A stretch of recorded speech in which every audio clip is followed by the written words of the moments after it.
Welcome, everyone. We are your whistleblowing shrinks, Dr. Teralyn, a therapist, Jenn, and this is the Gaslit Truth Podcast.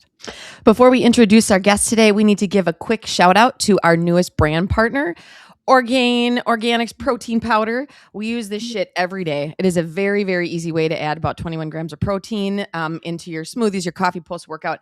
Protein, guys, remember, we talk about this all the time. It provides the amino acids. What are those? The building blocks that your body needs for neurotransmitters. So this is the healthy brain stuff we're constantly talking about. So add some protein into your day. To support the show, check it out for yourself. Visit that link in our YouTube description. Well, I've got a gut feeling about this episode. Good one. Bad dad joke. That's bad dad joke number one. All right, we've got Dr. Rick on the show.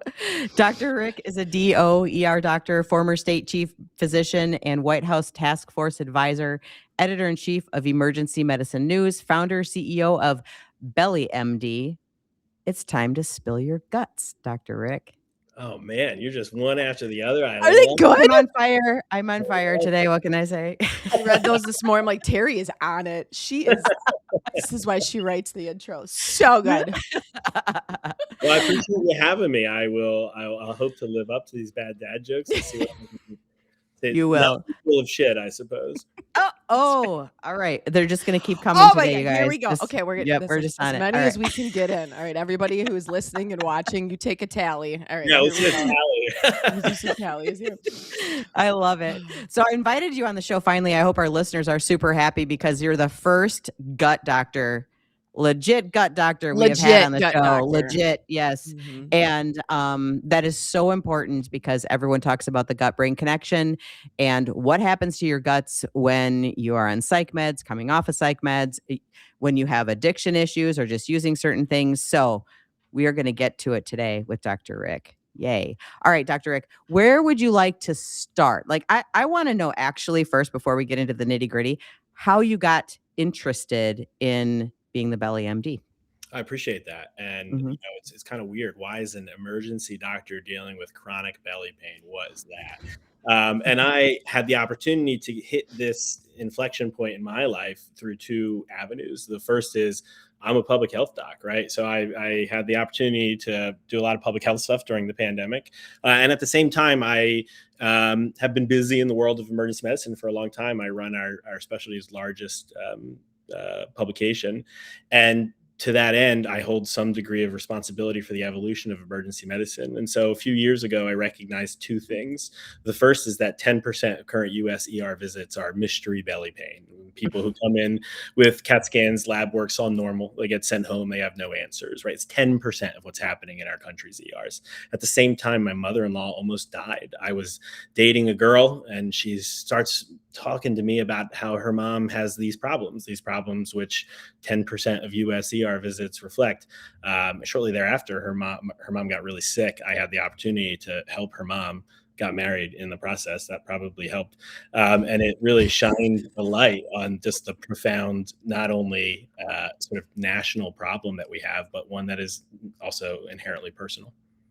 So you watched this happening as an ER doc. Like you would constantly have patients that would come in and you would see this firsthand and it's like, what the hell is this, right? Labs come back good. Everything is good, right?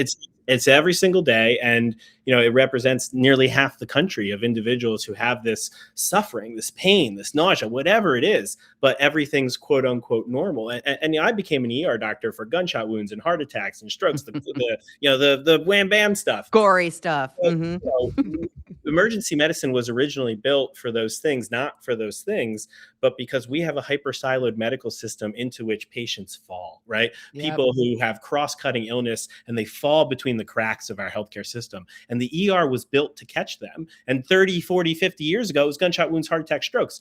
But now it's women with mystery pain and suffering. And so I'm very much an advocate that the field of emergency medicine must evolve and catch those who are falling.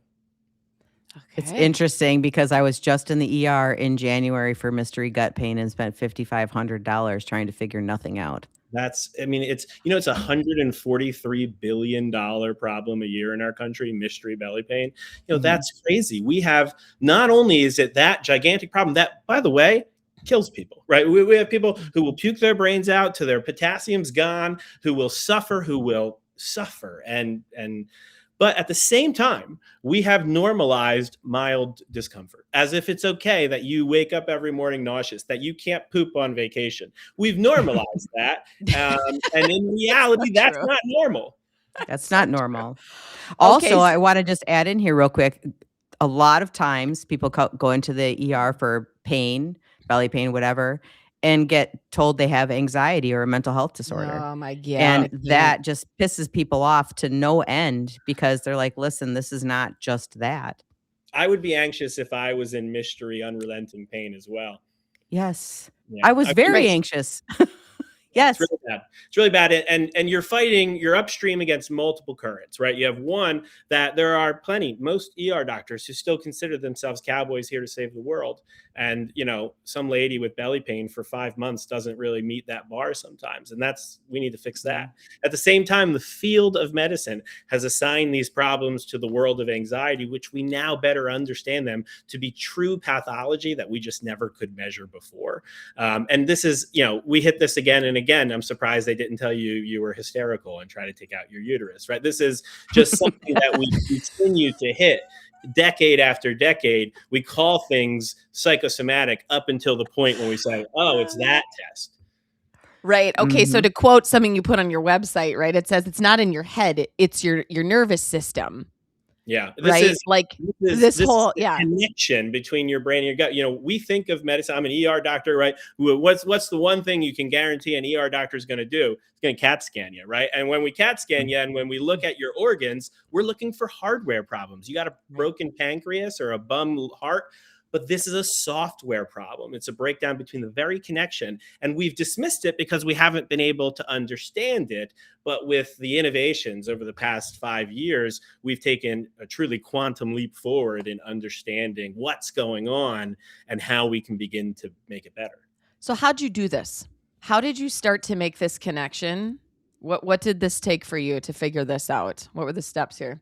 Well, I'm gonna jump to the end and then I'll work back. And the end is everything I'm describing is the fruit of something called phenomic intelligence. And it is, I gotta write this down. Yeah, it is simultaneously super new and cool and super old, right? And what it is you've heard of 23andMe and Ancestry.com, and they decoded the human genome, right? And they drove forward a decade of innovation. So what's the phenome? The phenome is the outward manifestation of the genome. That's all it is. Take genome, add in environment, boom, phenome.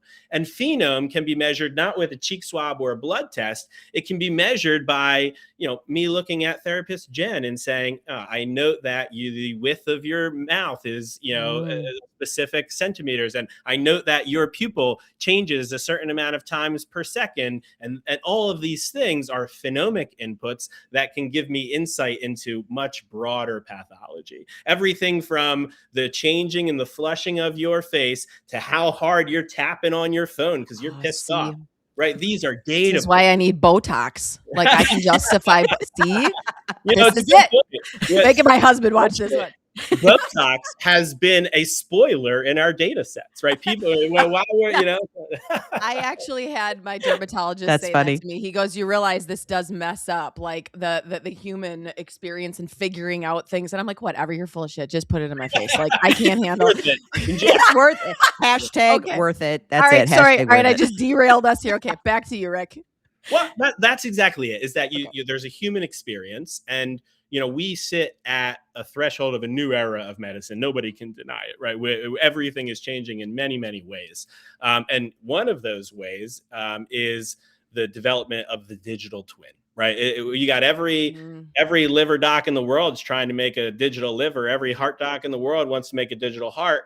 And we said, okay, one of the most important parts of this digital future will be the human experience. And it's very important that nausea and pain and discomfort are considered because if they aren't, then they'll never be improved, right? If we're building digital twins that don't experience the brain-gut axis, if they don't experience bloating and brain fog and fatigue and nausea, then future therapeutic states will also not consider them.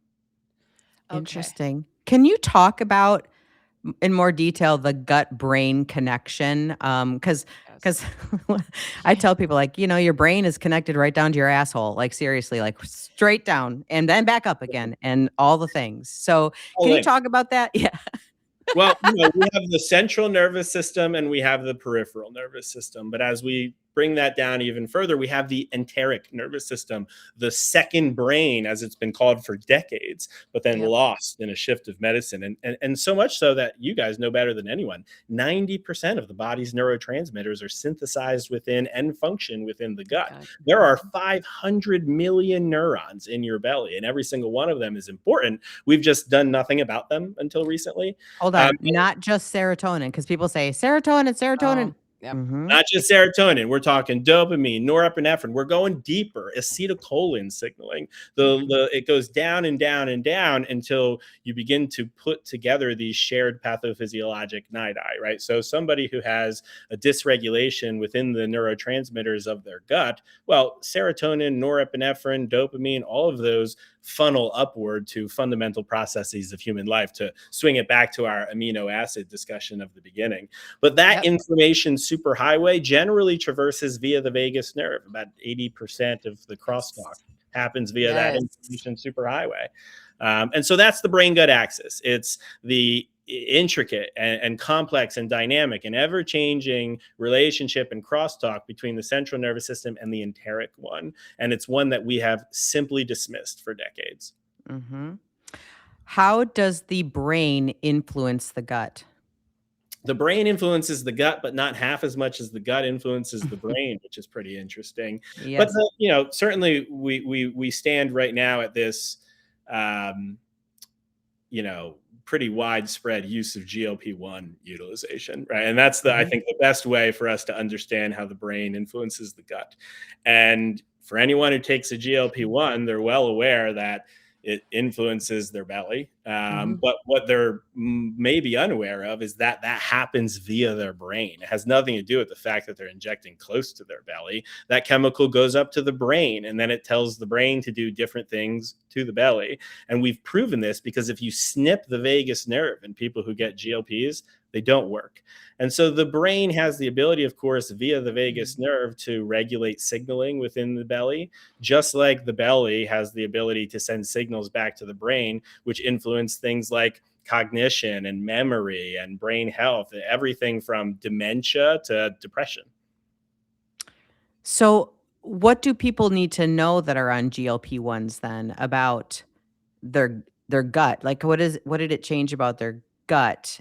And then is the signal back is that what you're saying? Like the signal down changes, the signal back?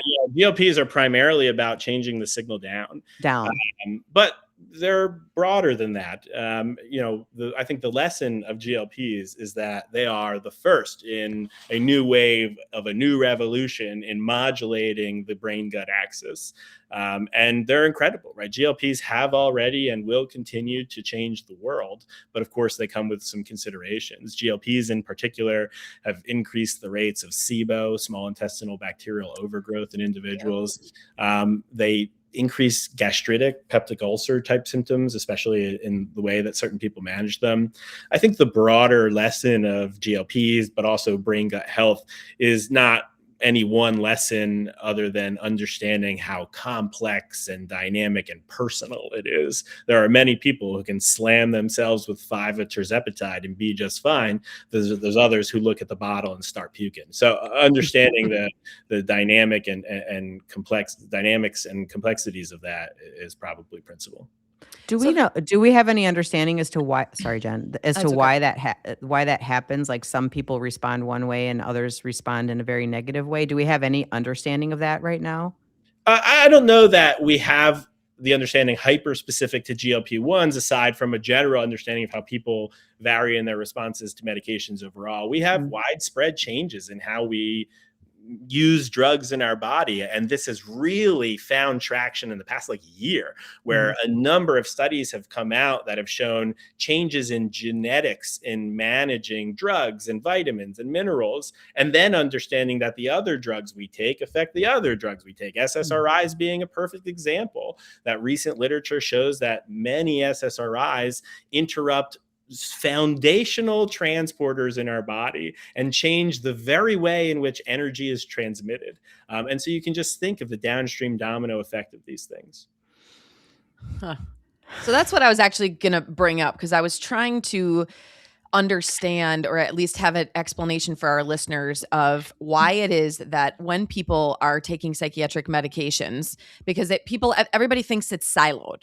Everyone thinks that these like systems are all siloed, even though they're not at all when you're talking about foundational basis and the energy of a body changing when we are altering how serotonin is actually uptook in the body, and what happens when we turn those receptor sites off and the body goes, well, shit, I got to make more. And so it's going, right? Like there's an effect that's going to happen. And people are trying to understand, like, so why is it that all of a sudden like it's super common for people to start having metabolic issues when they are on psychiatric medications, or their gut, they can't seem to describe exactly what's all going on, but they're starting to have a lot of GI issues, gut issues, things that they didn't have before. Can you talk at all about that a little bit more specifically?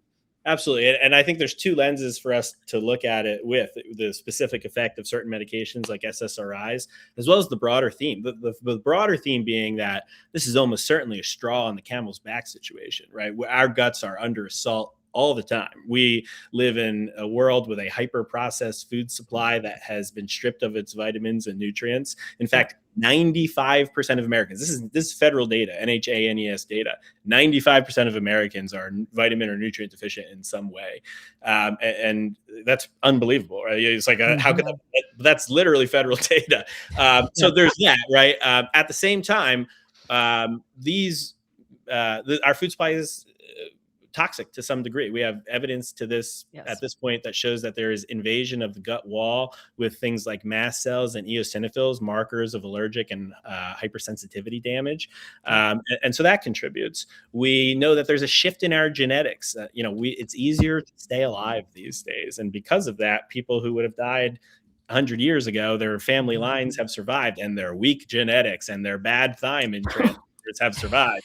People with bad genes, right? Not that they're bad genes, but and so there's that. But then at the same time, you're absolutely right, is that we throw people on medications in a siloed manner without thinking of how it can affect otherwise. And there's nowhere where we get a better look at this than the emergency department, where somebody will come in with medications that do the exact opposite things to each other because they've been prescribed by exact opposite specialists. Yep. Sometimes we have, kidney doctors and heart doctors that fight it out in the middle of the ER.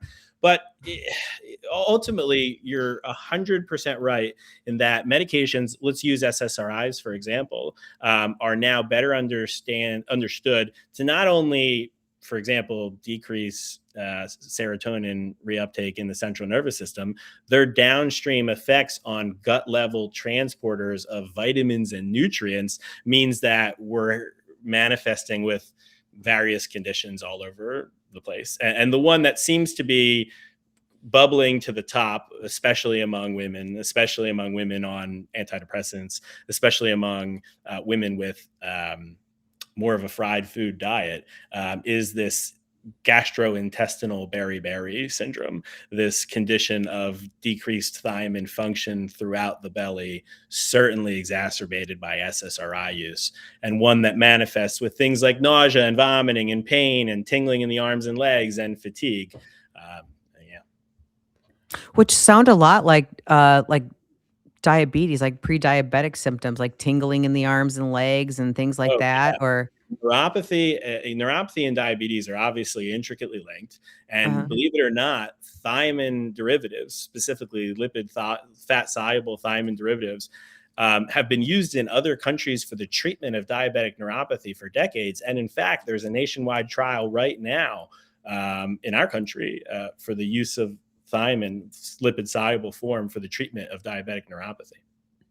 Very interesting. So what you're very linked. It's a nerve, right? It's a breakdown in the signaling of the nerve. And whether that comes from oxidative damage from your diabetes and high glucose, or whether that comes from you drank your face off in college, puked your brains out a bunch of times, and then never caught up again, which, by the way, is insane. We have millions of people in our country who suffer because they got their ass kicked one time. And whether it's they had pancreatitis from drinking too much, whether some OBGYN hammered the hell out of their intestines during a C-section, whether it's they had some other trauma, people fall behind and then they never catch up.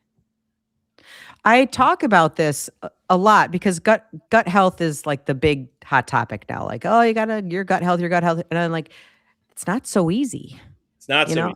It's not so easy. And it's not a one and done. No. It's every like single day. Every single day. And when you think you're done, I don't know what done means. Something can happen and now you're behind again. That's exactly it. And we live on the head of a pin. And as soon as you get pushed off it, it's not like there's all sorts of resources to get you back on it. And that's structural. Let's zoom back out real quick. There is a chasm of misunderstanding that has opened between doctors and patients. You got doctors over here, you got wellness grifters on the other, and you've got a complete misunderstanding of what actually helps and what actually matters. And that's a gorge into which patients are just falling left, right, and center. Some of them are ending up okay, some of them not. And that's the failure of medicine. There's no getting around that. That's a gigantic failure of medicine on every single level. And so people who have these gut problems have more often than not turned to one of three options. They've either pursued various supplement support and wellness, whatever, over the past whatever, and some of them have done well with it and some of them haven't. They've pursued a hodgepodge patchwork of talking to their doctor sometimes, looking on social media sometimes, just trying to do their best. Or they've done nothing and they've been cast out into the cold and they suffer and they've normalized that suffering. And the only way to start push back against this is to start talking about it, start highlighting it, start educating about it. And I'm very appreciative to you guys for that.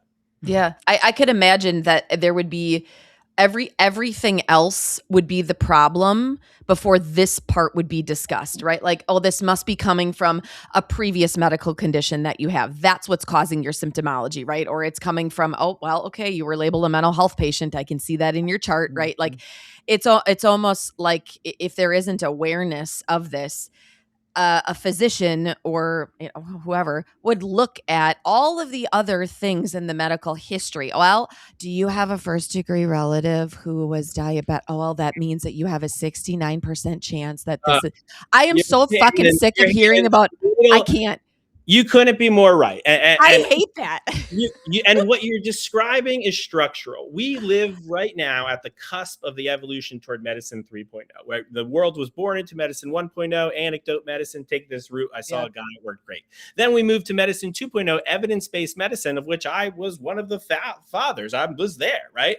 And we broke it. We broke it by trying to apply population level metrics to the bedside and forgetting that these are people, right? These are people with real differences in their own lives. And because of that, we're about to hit medicine 3.0, this understanding of evidence-informed practice, patient-centered medicine, and using not just the 69.4% of whatever the hell, but more fulsomely and comprehensively understanding how that matters at the bedside for you. Right. Yeah. And I think that's the biggest difference or the thing that needs to continue to be discussed and talked about. If we don't look at a person as an entire story, and I say this to my clients a lot, I'm like, I don't really give a shit about the labels that have been put on you. I want like the whole story. Like, okay, you had a major diagnosis when you were 4 years old that it was an autoimmune condition. So I don't really give a shit about like some of these other dumb things that we're going to talk about that. You got to bring. How about let's bring that one to the table. Let's talk about how that in your life has shifted the trajectory of things. But we miss that, right? Let me piss you off though right now. Let me piss you off a little bit and play. So the problem here is that who has time? Who has time? Who has the intelligence? Who has the insurance company paying them enough to do this, right? Medicine sucks. It's broken, right? And this is why I think, and I know that a lot of people disagree with me here, I think that AI holds the answer. I think that AI holds I think that AI holds the ability to push back on the human bias that has sent people out into the cold. I think AI has the ability to hold the depth of complexity and nuance within these patients' stories. And I think that AI paired with patient, right? the age of the internet was the age of information. Tremendous, right? But the Yeah. age of AI can be the age of understanding and the democratization of that information. We can help patients better understand themselves if we do this the right way. Right. Well, it's about the input too. I mean, I It's love about- AI, right? I love AI all day long, but if I'm wanting something specific and I want an answer, I'm going to ask the question in the way that it's going to give me the answer I want. Well, many people, but yeah. For now. I would submit to you that the future of AI is not chat interface. Oh, yeah. Right. No, I Right. would agree with that. I would agree with that. Yeah. Yeah, we did We're a talking whole about episode for on now. this too. Like, yeah, are Yes. we going to be replaced, right? As therapists, right? Like is Well, this going to be a thing? speaking of that, Jen, like he says, who has time? Do you know the profession that does have time? It's the mental health professionals Yeah, have it's- time it's because us. we get a full hour. The problem is we don't have the education. Like there's no, but unless you pursue it on your own as like a special interest thing and then try to bring it into the therapy office, like this is something like our education is so siloed over to here. Even we don't even get nutrition training at all. So if we Mhm. want that, But that's what this is, right? That's what learning is no longer back here in the correct. learning Right. is constant, right? Learning is never ending, right? The best clinician is one that can harness, the books, but also their life experience and that thing they heard on the radio yesterday. All of those things are what make the best clinician. They are. Mhm. And I will give the shout out. The best clinician is one that goes and looks beyond these standard CEs that are given to you guys.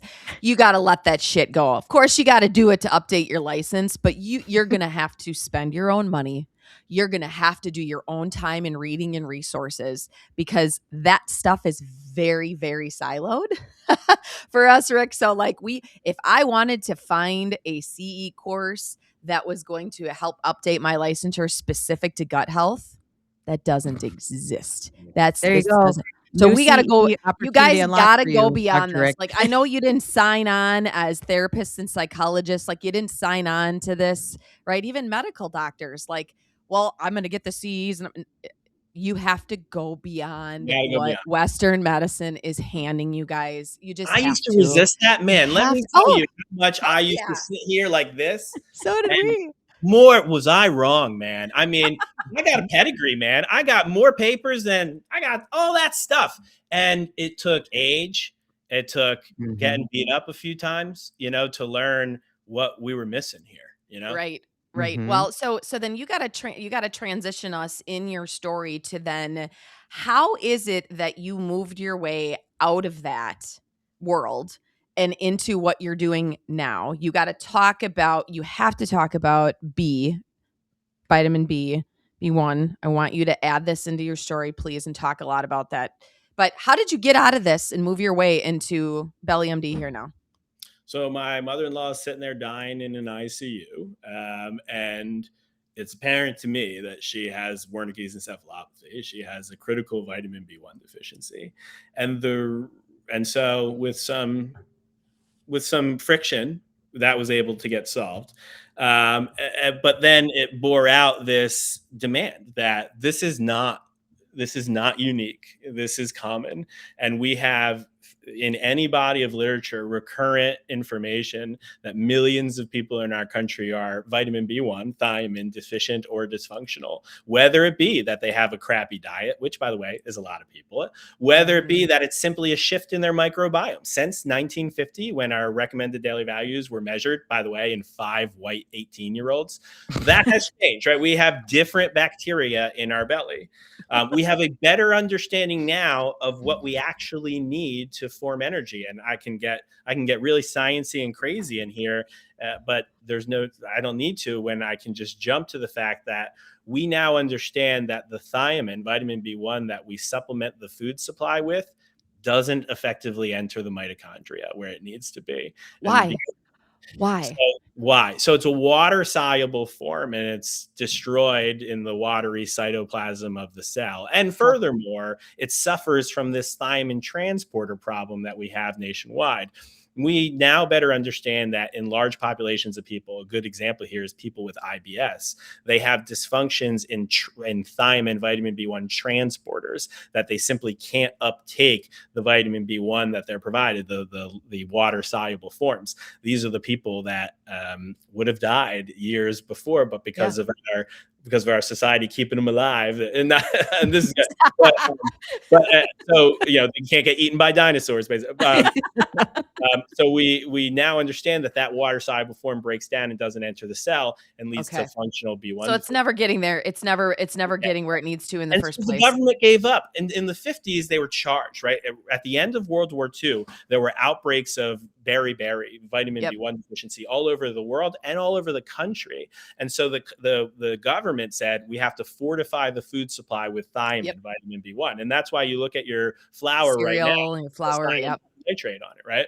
Yep. But then the government walked away from the table in the 50s, and there's no regulation whatsoever of fortified foods. And it wasn't until last year that we identified that thiamine, water-soluble forms do not form, and this is where it gets a little crazy, a quantum level intermediate within the pyruvate dehydrogenase God reaction. damn it. Let's seriously. I can't with you. You know these big words. I mean, I can't write that one down, Rick. Yeah, right. So you've got energy in your body stored in your liver, right? Glycogen, right? To get that glycogen hopping and popping throughout the body, you got to turn it into energy. And you can't do that until first the liver turns it into pyruvate. So that's the key. We got pyruvate sitting right here. It comes from food, okay? Pyruvate has two options. It can go through the fast energy pathway, the TCA cycle, and give you a whole bunch of ATPs, and you're going to be in great business. Or it can go through the slow energy pathway, the lactate shuttle, which gives you only a little bit of energy and produces lactic acid. There's a few things that determine which direction you go. You go through the fast pathway if you have enough active pyruvate dehydrogenase around, PDH. You got enough, you can do it. Why don't we have enough? Because PDH requires thiamine diphosphate, thiamine, vitamin B1, in a very special quantum level conformation. It creates an environment in which normal chemistry no longer applies. And where we've heard of old activation energy hills and stuff like that, this allows quantum proton tunneling to happen within the mitochondria. And if you don't have it, you're going to the lactate pathway, you're producing lactic acid, you're consuming NAD, which is why wellness influencers want you to buy NAD. It's because you don't have enough thiamine, the right kind. Okay. That's why everybody's selling NAD. That's why everybody's talking about lactic acid. It all has to do with you can't enter the fast pathway. And they're saying, okay, well, you're in the slow pathway. Let's make that easy on you. When in reality, we could just take a step back and say, well, why is my fast pathway so messed up? Root cause. Root causes, man. Damn it. The root cause is society has stripped our food supply of vitamins. Yeah, the root right. cause That's the root. microbiome has changed. Right. We have medications all over the place that change how this works. That's the root cause. So why, okay, I'm trying to understand, why would someone with IBS, because I know a lot of people with IBS, why is thiamine, like what's the relationship between the lack of the thiamine deficiency and diarrhea like that, or constipation? Like what is that? What's that? Why does that happen? Well, for a million reasons, thiamine being the upstream. Like I'm a fifth grader, Rick. Like I'm a fifth grader. Okay. All right, here's the answer. Thiamine Do you have sock puppets? Thiamine is the oil within our mitochondria. If the mitochondria is the powerhouse of the cell and sugar is the gas, thiamine's the oil, and you don't have any oil. So your machine is screeching to a halt and it's misfiring because you don't have any oil. Okay. All right. I like that. Okay, so now I have the question. So, by the way, a lot of people with IBS go in and they get put on a SSRI for IBS all the time, and that's not wrong, right? Let's understand that. In fact, yesterday there was a paper showing that old people who start a certain SSRI have marked improvement in their IBS symptoms. And so, the last thing I want to do is paint with a broad brush here. When I talk about IBS, I always talk about it in its broader group of syndromes, disorders of gut-brain interaction. And that includes things like IBS and cyclic vomiting and cannabinoid hyperemesis and functional dyspepsia.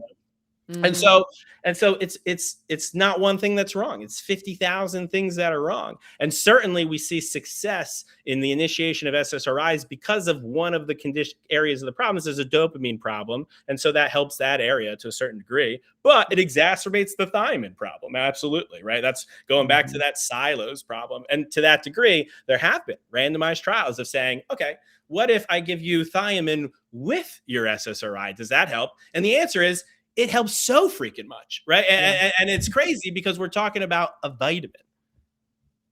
Yeah, we don't like to talk about vitamins in research, particularly. Yeah.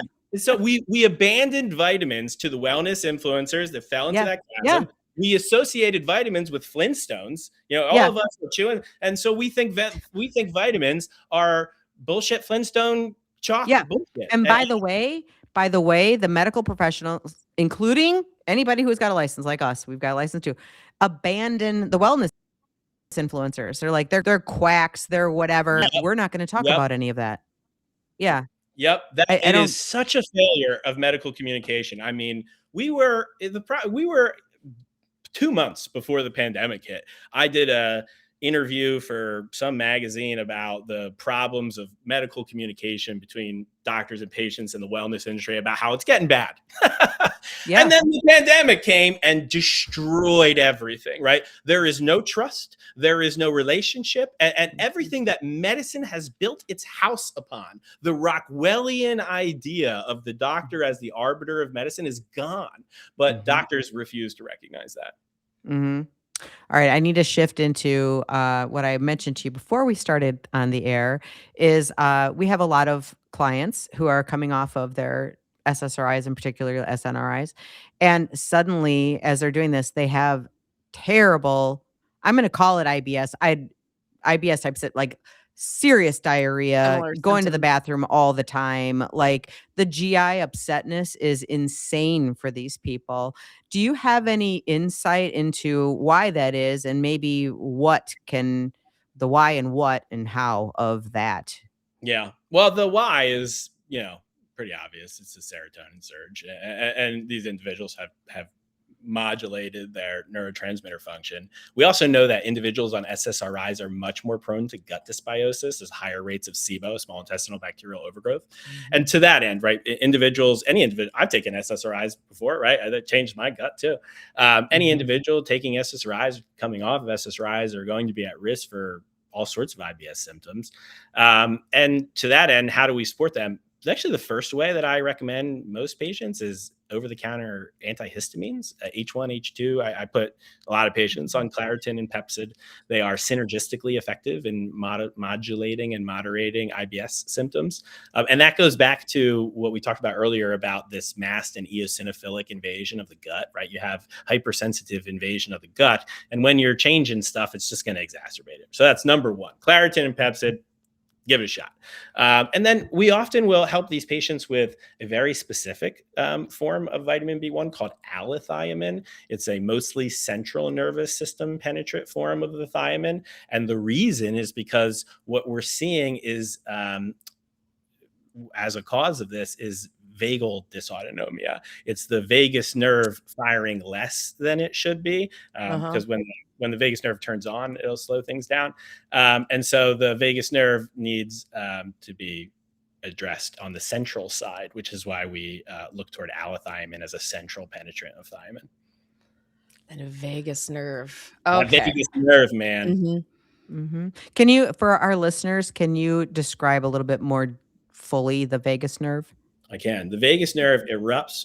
This is taking me back now. All right. The vagus nerve erupts, I believe, from the jugular foramen. If you come back here and you feel back of the head, people, big giant knob on your head right here, and then move down and into the soft point, that's where it is. And that comes out of there and it dives underneath your clavicle and it comes down to your diaphragm. And it's a big giant cable that is a cranial nerve, comes from the brain. And we have messed with it for many years for all sorts of things. We have manipulated it to slow heart rates in people with racing heart rates. We now know very thoroughly that measuring how your heart rate changes tells us a lot about the health of your vagus nerve. And that your vagus, you guys know better than anyway, your vagus nerve can be destroyed by things like childhood traumas. I mean, it's unbelievable data. And we have, this is a very emerging area of therapeutics where people are modulating the vagus nerve either directly, electrical stimulation or vibration, or pharmaceutically. And so the vagus nerve, super important, giant, thick cable of a nerve. What does it touch? What does it touch in your body? Well, I know the vagus nerve gives off parasympathetic activity pretty much everywhere. As it traverses down out of the brain. When you cut open the neck, you can see small little feeders in this area, and the carotid interacts with the vagus nerve through an area in the brainstem. And then as it comes down, it gives off little feeders to the heart, to the diaphragm, and then to the stomach and the belly. So it pretty much touches every organ, every rest or digest, right? Everybody's heard of fight or flight. And then of course the vagus is how you turn on rest or digest. Right. So from your perspective, well, you've talked about thiamine, but you didn't talk about do you have liposomal thiamine? Is that what? Yeah. I mean, there are liposomal forms, which are essentially the same thing here. There are a few fat soluble forms of thiamine. And the reason you use it again is that you got these broken transporters, and the fat soluble can just march its ass into the mitochondria. And so the fat soluble forms, which some of these, cellbutymine is a French form that has been used for chronic fatigue in France for decades. There's a fursaltymine in Japan that they've used for neuropathy for many years. In the United States, the two available forms are generally allithiamine and benfotiamine.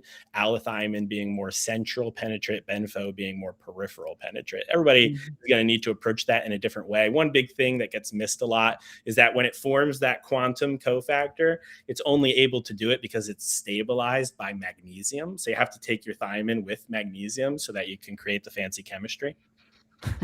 Hence why there's all that magnesium in some of the products that you have. Yes, we do formulate with these at BellyMD. We're obviously targeted at people with gut-brain patterns, and we combine lipid-soluble thiamine with magnesium glycinate. But I will give you the secret here is that these are important, and I want people to take these and feel better. But really, what we're moving toward is that we have built an app for patients, right? Everything we've described here is incredibly complex, and it's wild. How am I supposed to decode my gut-brain axis? Yep. And doctors haven't even heard about it, right? So we've built an app. We've partnered with some of the most incredible organizations in the world, George Washington, NVIDIA, AWS, and we have a free app for patients. It'll be released August 12th, and it's designed to take these phenomic inputs, everything from that flushing of your face if you haven't had Botox to how the timbre of your voice changes and tells us about your stress, and how your eye changes and tells us about your heart. I mean, there's so much information that we can take. It's all anonymous, and there's no sharing of your personal data with anybody, but it's designed very much to give you a better understanding of your brain-gut axis, identify why you feel the way you do, and keep you from getting sick. So that's on its way, and it's built to keep my mom out of the ICU. It's built to take a step forward in this neglected disease category. Mm-hmm. Wow. So if you had some, that's very cool, actually. Wait, where could they find you for that? It's on the App Store. It's called Menome, right? We talked about phenome. This is your Menome. If you'll allow it, it will share your de-identified, of course, information, patterns only, to the we gnome, the shared axis of us discovering. And to that end, I can let the cat out of the bag here. We're taking these data, if you share them, and developing things like heat maps of vitamin deficiency. Right now, the way we measure vitamins is there's a group of people who go door to door with a clipboard, not joking, and they ask, "Oh, you have rash?" That's how we measure vitamin deficiency in our country, and we need to do better than that. Really? Well, I mean, when you go to the doctor and they won't even give you a vitamin D lab. Right? It's very true. Crazy. That's yeah. what we assign to this, because we've diminished it and dismissed it. We spend $60 million a year sending people door to door with clipboards to ask a few people if they have a rash. What the hell? What? Like, no one showed up at my door because, boy, would I have a field day with that poor person. Oh, right? man. So people are underrepresented. They are understudied, underappreciated, and people suffer because we don't give a crap about this. Right. Well, because we're so mad at each other, right? We're so mad that, the wellness industry, we're so mad at them, that we can't collaborate or think, deeply about what we're doing to people or not doing to people, I suppose. That's exactly it. Yeah. I have a final question here for you. My final question anyway. What can people do outside of thiamine? Because I think what you gave is just brilliant. What else can we do to help with our gut health? Because we talked before about how it changes and ebbs and flows, but it's hard. It's very difficult. And also, I have actually two questions. Leaky gut. People talk about the word leaky gut. Is that something? I mean, is that just kind of a layman's term to say your gut health sucks? Well, why can't it be both, right? It can be something, and it can be something that's not yet fully sussed. So leaky gut doesn't directly map to anything clean in the psychogastroenterology or GI world, but it certainly maps to the 43% of the country that are messed up all the time. And so I would say that for the 43% of the country that are having gut issues, first place I would tell them to look is the Rome Foundation. This is a large organization, not for profit, dedicated to helping people better understand the brain-gut axis and the small things they can do to feel better. Everything from, anybody in the world to tell you that if you have IBS, you should be on vitamin D.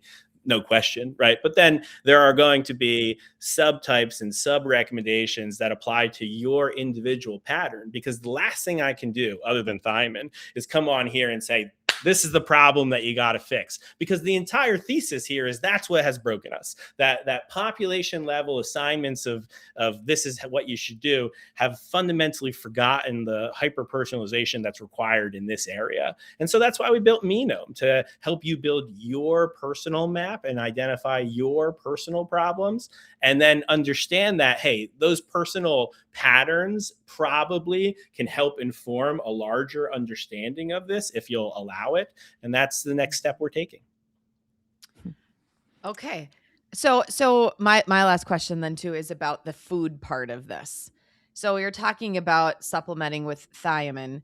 Now, is there any hope in terms of, because we do a lot of nutrition chat, not only on the show, but individually in our practices, right? Like for me, at least personally, I think food is medicine.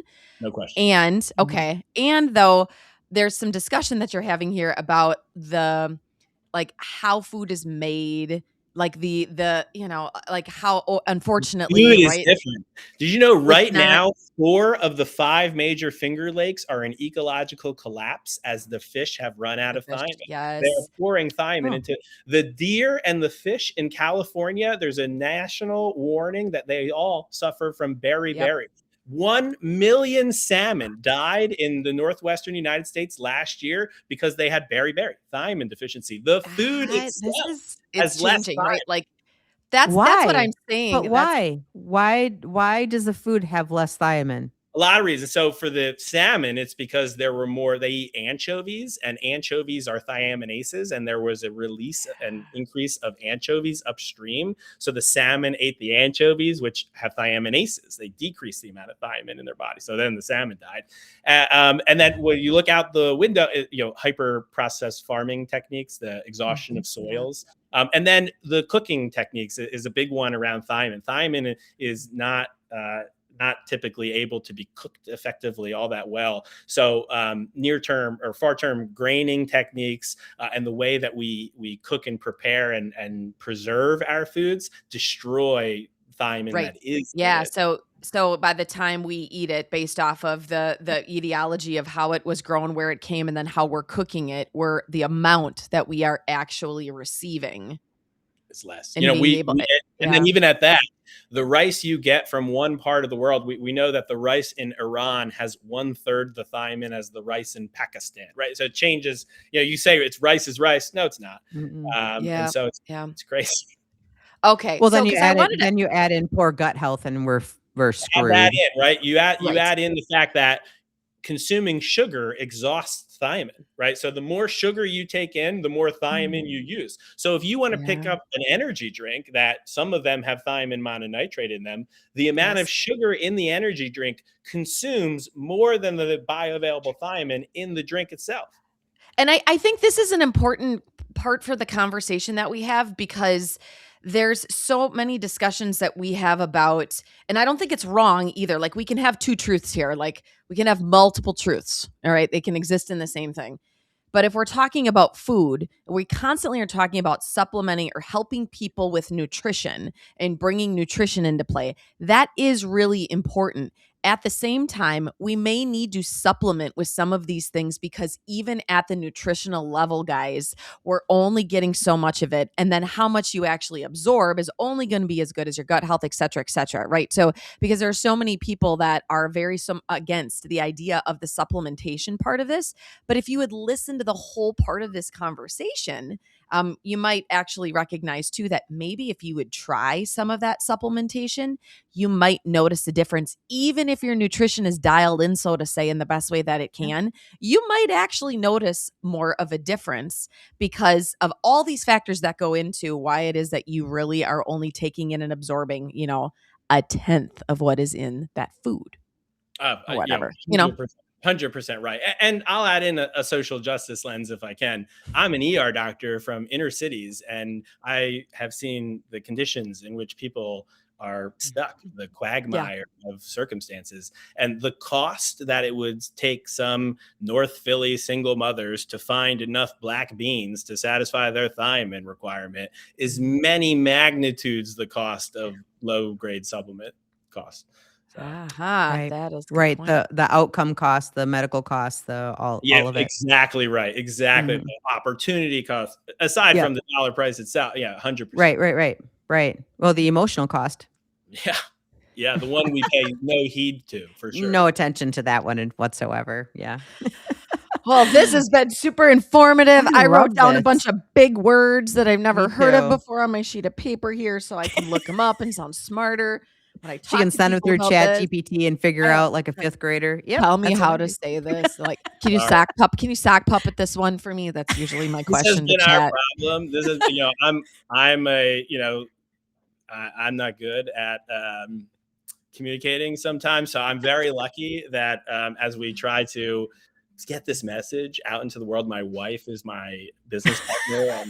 And she does the sock puppets. She's the sock puppeting too. Good. Yeah. But when we say sock puppeteer, it's like her shoving her arm up my ass. Yeah.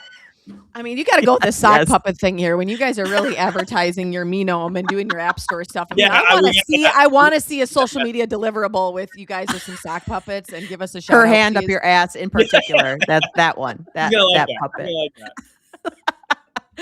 All right. Well, this was very good. Is there anything else that we didn't cover that you wish we would have talked about today, Rick?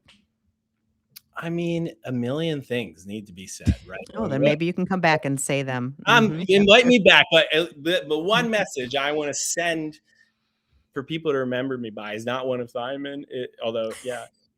It's that millions of people suffer every single day, and have either been told that they have to suffer that way or been made to feel that that's normal. And none of that is true. All of it is a massive failure of our health and public health system, and we're going to fix it. I love that. All right. Well, if you guys have hung out with us this far, you've been listening to the Gaslit Truth Podcast, and please like, comment, share, subscribe, do all the things, and check out Dr. Rick Belly, MD. And send us your Gaslit Truth at the Gaslit Truth Podcast at gmail.com. Thanks for coming on, Rick. Thanks for having me.